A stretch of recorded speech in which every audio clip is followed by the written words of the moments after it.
Assalamualaikum warahmatullahi wabarakatuh. Salam sejahtera bagi kita semuanya.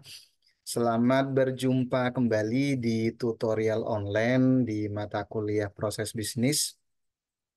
Pada pertemuan atau sesi kedua ini, materi pembahasan yang nantinya akan kita diskusikan, kita akan diskusi tentang ringkasan eksekutif dan uraian umum tentang perusahaan. Ini kurang lebih materi yang nantinya akan kita diskusikan khususnya di mata kuliah proses bisnis di sesi kedua ini rekan-rekan semuanya.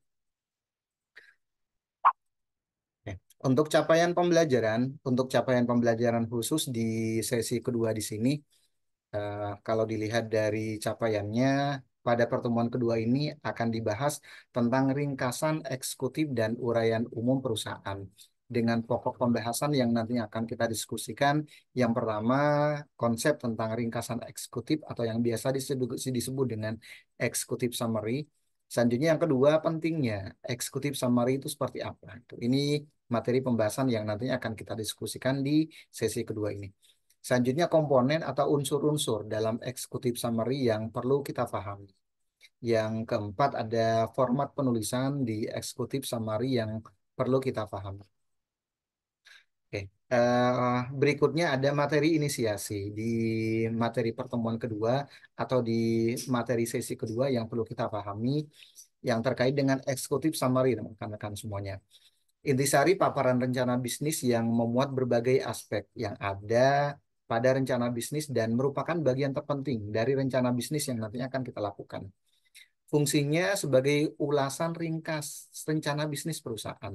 Seseorang yang membaca eksekutif summary itu sendiri seharusnya mampu menangkap ide umum bisnis apa yang sedang diguliti dan alasan memilih bisnis tersebut. Ini kurang lebih kenapa dibutuhkan yang namanya pembuatan eksekutif summary yang nantinya harus kita lakukan.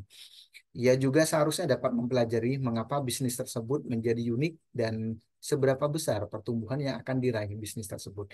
Ini kurang lebih kenapa kita butuh yang namanya executive summary, kenapa kita butuh membuat yang namanya executive summary itu sendiri.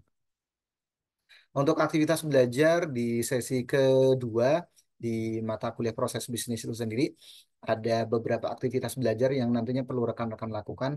Yang pertama tentunya kehadiran sesi kedua yang nantinya harus teman-teman lakukan. Yang kedua, materi inisiasi sesi kedua yang membahas tentang eksekutif summary rekan-rekan semuanya. Selanjutnya ada materi pengayaan. Silakan nanti rekan-rekan bisa mengakses materi pengayaan yang bentuknya dalam bentuk video yang nantinya bisa rekan-rekan sambil pelajari. Berikutnya jangan lupa melakukan diskusi kedua.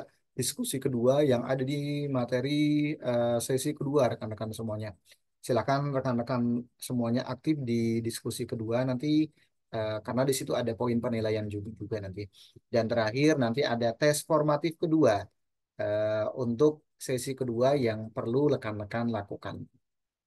Ini kurang lebih aktivitas belajar yang nantinya akan dilakukan, terutama di sesi kedua di mata kuliah proses bisnis. Oke, selamat belajar, tetap semangat. Assalamualaikum warahmatullahi wabarakatuh.